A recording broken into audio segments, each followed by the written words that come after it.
France की क्रांति। इतिहास में फ्रांस की क्रांति भी महत्वपूर्ण हो जाती है, क्योंकि फ्रांस भी एक यूरोप का दूसरा सबसे शक्तिशाली देश हुआ था इंग्लैंड के बाद। अब फ्रांस में वैसे राजतंत्र हुआ करता था बुर्बो वंश। फ्रांस में बुर्बो वंश का शासक था। बुर्बो वंश का शासन था बुर्बो वंश। फ्रांस में बुर्बो वंश का शासक था। और फ्रांस में लुई 15वें के बाद लुई 16वें आ जाता है शासन के लिए। लुई 15वें के बाद लुई 16वें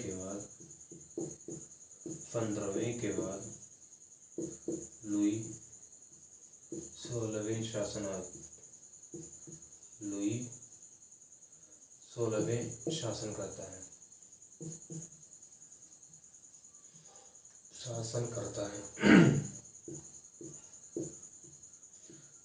लुई 15वें के बाद लुई 16वें शासन करता है और उस शासन में ज़्यादातर पद वंशागणित हो गए, मतलब वंश आधारित हो गए। ज़्यादातर पद वंश आधारित हो गए। ज़्यादातर पद वंश आधारित हो गए। वंश आधारित का मतलब होता है कि वंश आधारित हो गए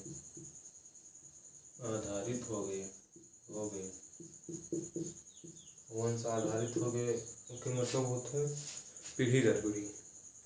वंश आधारित का मतलब होता है पीढ़ी दर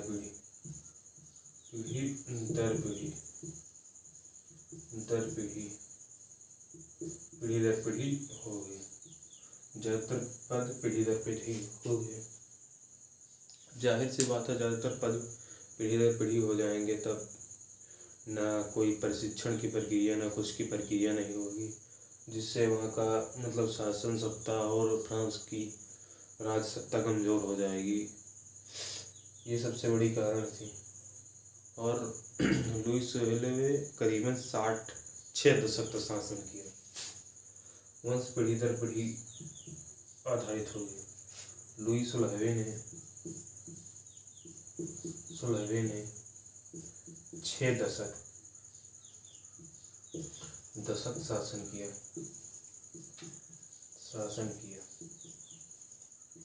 6 दशक तक शासन किया और फ्रांस बहुत कमज़ोर हो गया।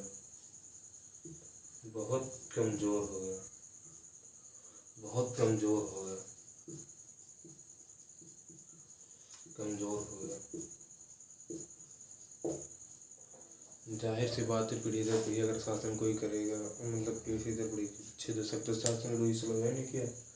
और भर्ती प्रक्रिया ज़्यादातर वंश आधारित हो गए। वंश आधारित का मतलब पीढ़ी दर पीढ़ी हो गई। उसमें कोई प्रशिक्षण प्रक्रिया नहीं, योग्यता को हटा दिया गया। बस वही काम कुछ रुपए देकर पीढ़ी दर पीढ़ी हो गई। अब दिक्कत भी होंगे। अब इसके राजनीतिक कारण, फ्रांस की क्रांति के राजनीतिक कारण।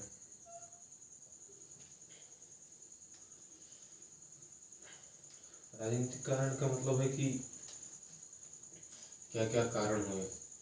जब किसी देश का राजकोष खाली हो जाता है तो अक्सर वहाँ पर क्रांतियाँ होती है। राजकोष, विदेशी मुद्रा भंडार जब कुछ खाली होता है तो अक्सर वहाँ क्रांतियाँ होती हैं, क्योंकि उस देश में न खाने के लिए मतलब कोई वस्तु होगा, न कुछ होगा, और जो विदेशों से सामान मंगाया जाएगा वो भी नहीं होगा। तो ये भी एक कारण लगता है। हर देश में ऐसा होता है जब कुछ उस देश में खाने की वस्तुएं नहीं दी जाती है। राजनीतिक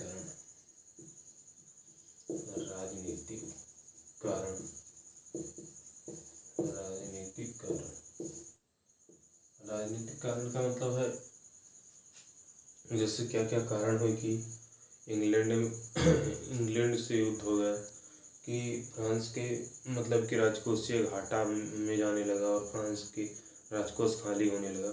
पहला है सप्तवर्षीय युद्ध। शतवर्षीय युद्ध हुआ जिससे फ्रांस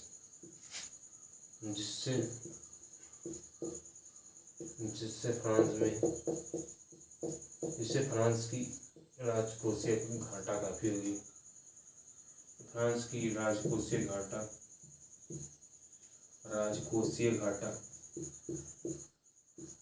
ज़्यादा हो गई।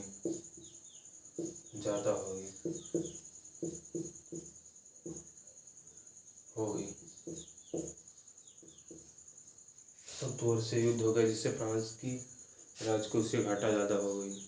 और अमेरिका की क्रांति में ये पता है, अमेरिका की क्रांति में फ्रांस ने अगर अमेरिका का साथ ना दिया होता, फ्रांस, स्पेन और वो यूरोपीय देशों ने, तो अमेरिका की क्रांति सफल ना हो पाती। सही बात है ये। तो अमेरिका की क्रांति में फ्रांस ने अपना बहुत सहयोग दिया, इससे भी फ्रांस का राजकोषीय घाटा हुआ अमेरिका की क्रांति में। अमेरिका की क्रांति में फ्रांस का सहयोग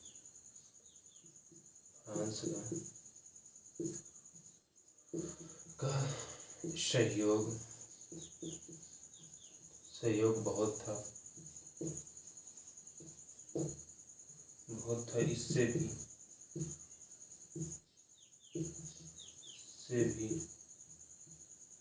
फ्रांस का राजकोषीय घाटा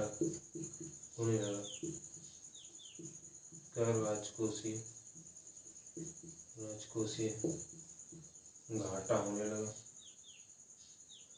राजकोषीय घाटा होने लगा। फ्रांस का राजकोषीय घाटा होने लगा। इससे भी फ्रांस का राजकोषीय घाटा होने लगा। अब लुईस लवे भी एक अयोग्य शासक था। योग्य होता तो कुछ काम बना ही देता, लेकिन लुईस लवे भी एक अयोग्य शासक था।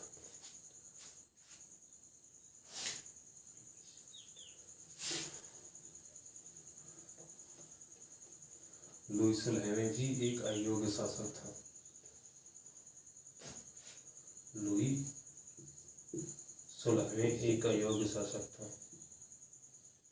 अयोग्य शासक था।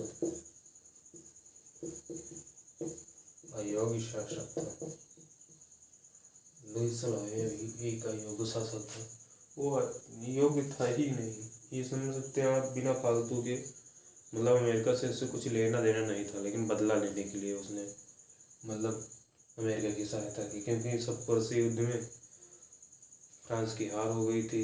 इसके लिए उसने केवल अमेरिका का साथ दिया था। लुईस लवे भी एक अयोग्य शासक था और वह फिजूल खर्ची था। कि बहुत खर्चीला आदमी था, बहुत खर्च करता था। वह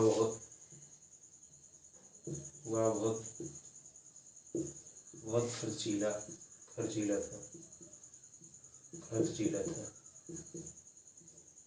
था तथा वायसराय के भवनों में रहना वायसराय के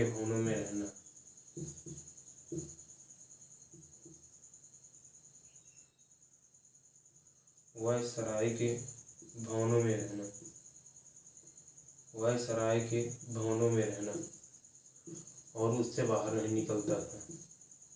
और उससे बाहर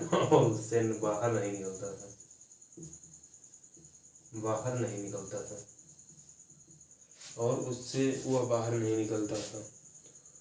वायसराय के भवनों में रहना, फिजूल बहुत खर्चीला व्यक्ति था। बहुत खर्चीला था और वह भवनों में रहता था। बहुत खर्चीला व्यक्ति था, जिससे राजकोषीय घाटे का बल मिला। राजकोषीय घाटे पर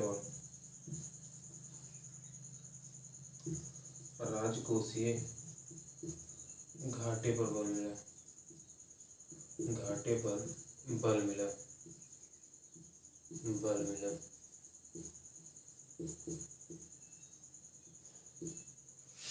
इससे भी राजकोषीय घाटे पर बल मिला। और उसकी पत्नी, जब राजा होता है तो उसकी पत्नी, जाहिर सी बात होगी, वो भी एक फिजूल खर्ची थी। उसकी पत्नी लुईस लवे की पत्नी लुई 16वें की पत्नी मैरी अंत्योए थी। वह फिजूल खर्ची थी।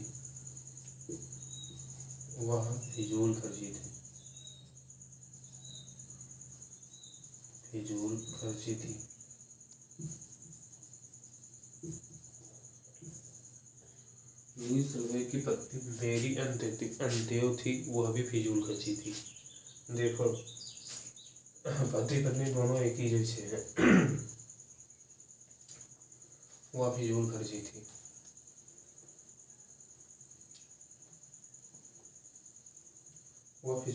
थी। और एक बार फ्रांस में सूखा पड़ा। तो वह क्या कहती है, आप समझिए। एक बार फ्रांस में सूखा पड़ा।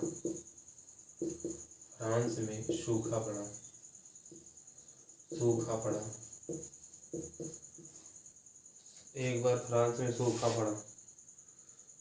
जाहिर सी बात है, मतलब कि वो ज़माना तो था नहीं कि पानी कहीं उपलब्ध हो और फिर उसको यंत्रीकृत द्वारा उसे मतलब कि खेतों में पहुंचाया जाए। तो 18वीं सदी की कहानी है, तो उसमें ऐसा नहीं था। तो मतलब सूखा पड़ना आम बात था।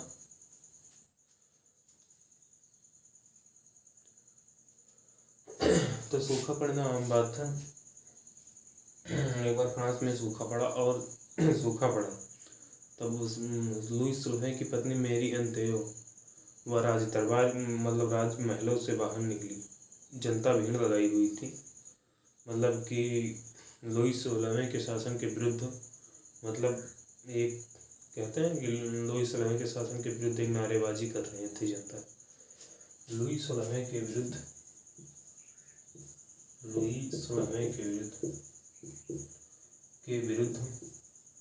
फ्रांस की जनता लुई 16वें के विरुद्ध फ्रांस की जनता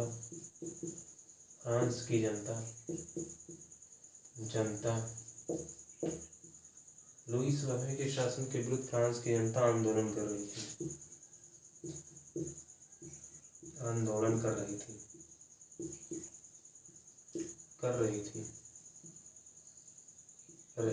लुई 16वें के शासन के विरुद्ध फ्रांस की जनता आंदोलन कर रही थी।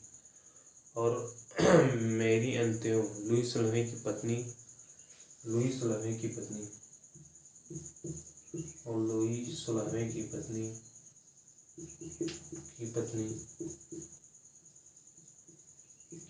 मेरी अंत्योए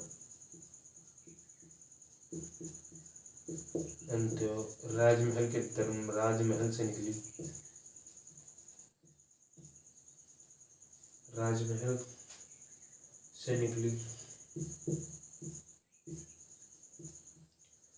और जनता के बीच जाकर ये कहने लगी।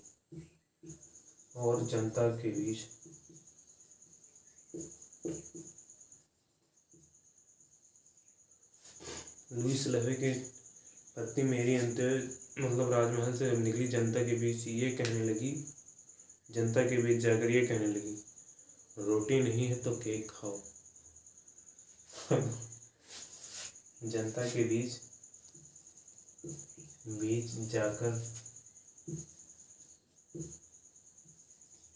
जाकर यह कहने लगी,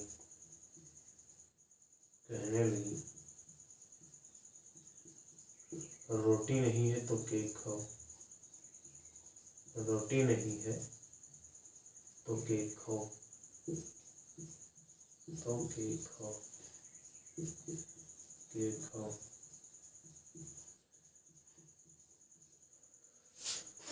अब क्या पता इन्हें, मतलब जब गेहूं नहीं है तो केक कहाँ से बनेगा। गेहूं से ही जाहिर सी बात है रोटी बनती है। अपने राजमहल में रहती, इन्हें क्या पता कि गेहूं किस तरह पैदा होता है और रोटी किस तरह बनता है। इन्हें कुछ पता था नहीं। तो ये कहती हैं रोटी नहीं है तो केक खाओ। एकदम क्या करना है, कैसे वाली बात है, एकदम खराब वाली बात कह रही है। रोटी नहीं है तो केक खाओ, ये भी एक बड़ा कारण था। और लुई 16 की मतलब राजकोषीय स्थिति डामाडोल होते थे।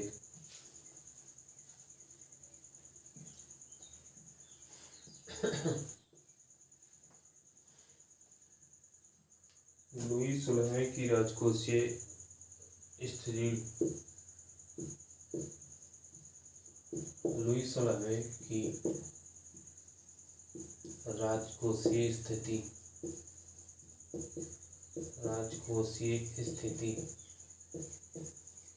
डामाडोल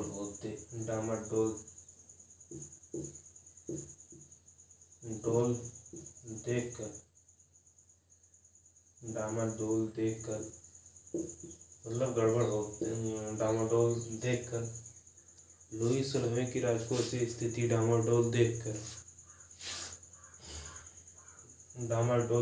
मंत्रियों ने सलाह दी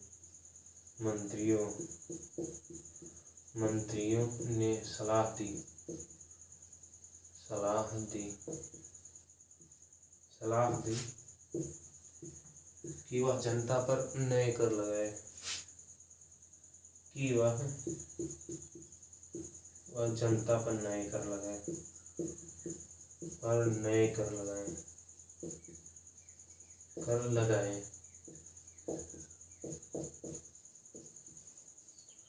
अब जाहिर सी बात है, पहले भी जनता पर काफी कर लगा हुआ था। अब वह मंत्रियों ने सलाह दी कि जनता पर वो नए कर लगाए। जब सूखा पड़ा है, सब कुछ खत्म हो रहा है, तब भी जनता पर नए कर लगाया जा रहा है। अब इससे और स्थिति भयावह होगी। अब मतलब कि फ्रांस में 3 वर्ग रहता था, मतलब जैसे हर वर्ग रहता था, जैसे एक संपत्ति पर अधिकार, एक करना देने पर अधिकार और एक किसान वर्ग, मजदूर, शिल्पकार, ये वर्ग हो जाते हैं। फ्रांस में 3 वर्ग थे। एक पादरी वर्ग हो जाता है, एक कुलीन वर्ग हो जाता है और एक किसान वर्ग हो जाता है। पादरी, कुलीन, किसान।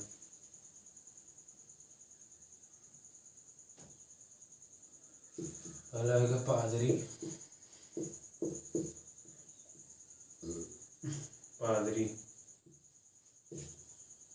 कुलीन, किसान, मजदूर वर्ग, जाहिर सी बात मान लीजिए, मजदूर और किसान वर्ग।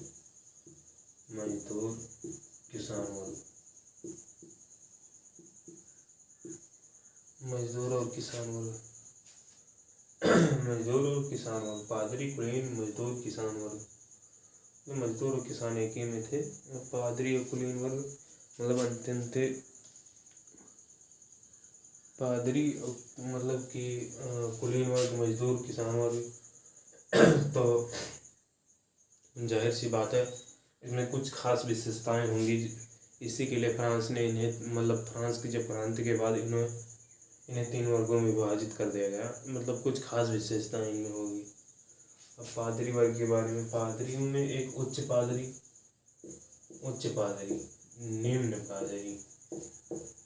निम्न और मध्यम पादरी,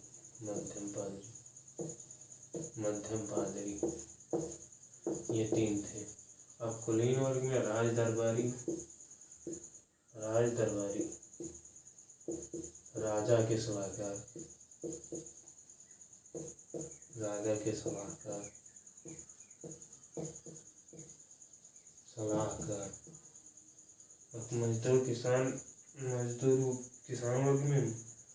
मजदूर और किसान वर्ग में मजदूर, शिल्पकार। ये पहला स्टेट बोलते हैं इसका,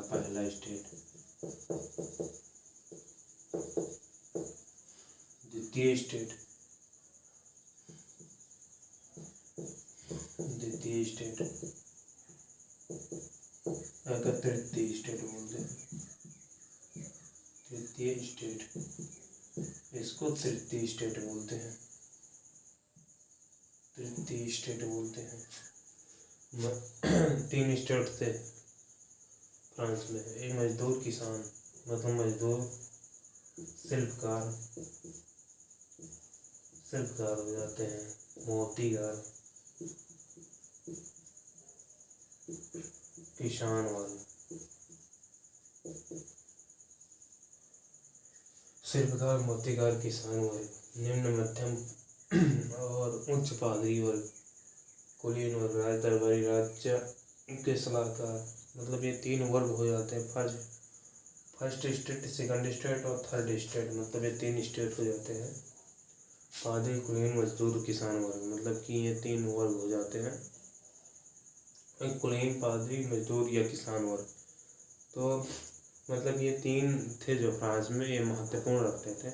पहला पादरी वर्ग जाहिर सी बात है कि ये भोगे विलासे के लिए हुई है, क्या करने के लिए काम थोड़ी करेंगे किसान। मतलब और कुलीन वर्ग जब दरबारी हैं तो जाहिर सी बात है दरबार के काम काजों को देखेंगे, ना कि मतलब कि मेहनत का काम करेंगे। मजदूर, किसान इन्हीं पे सबसे ज़्यादा कर का बोझ, मतलब खाद्यान्न उगाने का बोझ, सूखे पड़े तब भी कर देने का बोझ, सब कुछ इन्हीं पे था। सबसे भयंकर जो असंतोष था वो मजदूर किसान वर्ग में था। असंतोष जानते हैं, असंतोष मतलब एक बड़ा कारण रहा। पादरी वर्ग के बारे में जाने।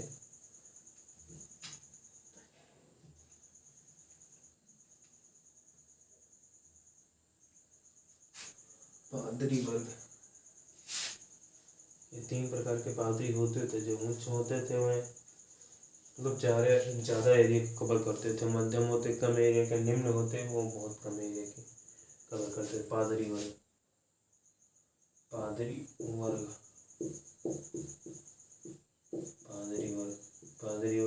मतलब जिससे ये हो गए या शासन के कार्यों में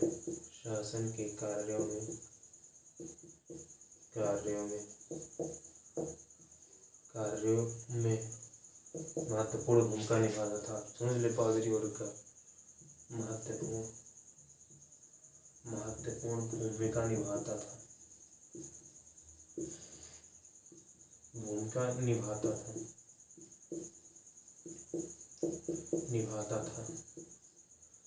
और यह फ्रांस की जनसंख्या का अनुपात के फ्रांस की जनसंख्या के अनुपात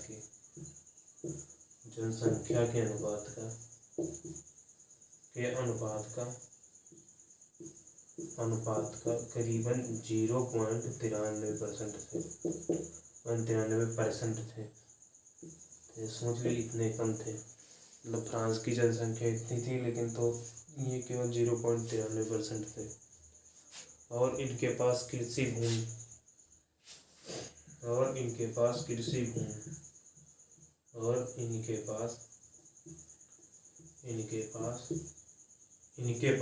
पादरी वर्ग के पास कृषि भूमि का 20% था। सोचिए, इतने कम होते हुए 20% इनके पास कृषि भूमि का था। 20% कृषि भूमि का था पादरी वर्ग के पास। खाली फ्रांस की जनसंख्या के अनुपात के 0.93% मतलब 0.93% थे। और इन्हें कुछ मात्रा में कर वसूलने का अधिकार था। कुछ मात्रा में कर वसूलने का अधिकार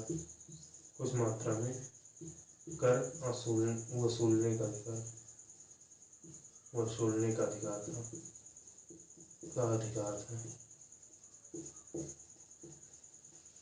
और कुछ मात्रा में इन्हें कर वसूलने का अधिकार था। मतलब इतना % खेती भी रखे हैं और कर वसूलने का अधिकार, और ये कर मुक्त होते थे। उतना % कृषि के भूमि है, जब उतना % पर बिना कर के रखे हैं तब राजकोष से घाटा ना हो तो हुई। कर वसूलने का अधिकारी ये कर मुक्त थे।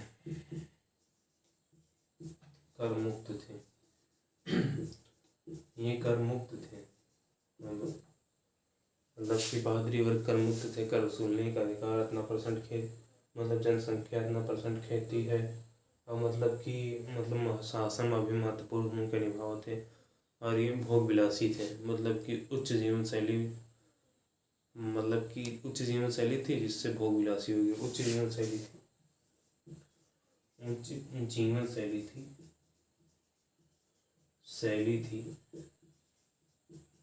शैली थी जिससे भोग विलासी हो गए, जिससे भोग विलासी हो गए, भोग विलासी हो गए, जिससे ये भोग विलासी हो गए।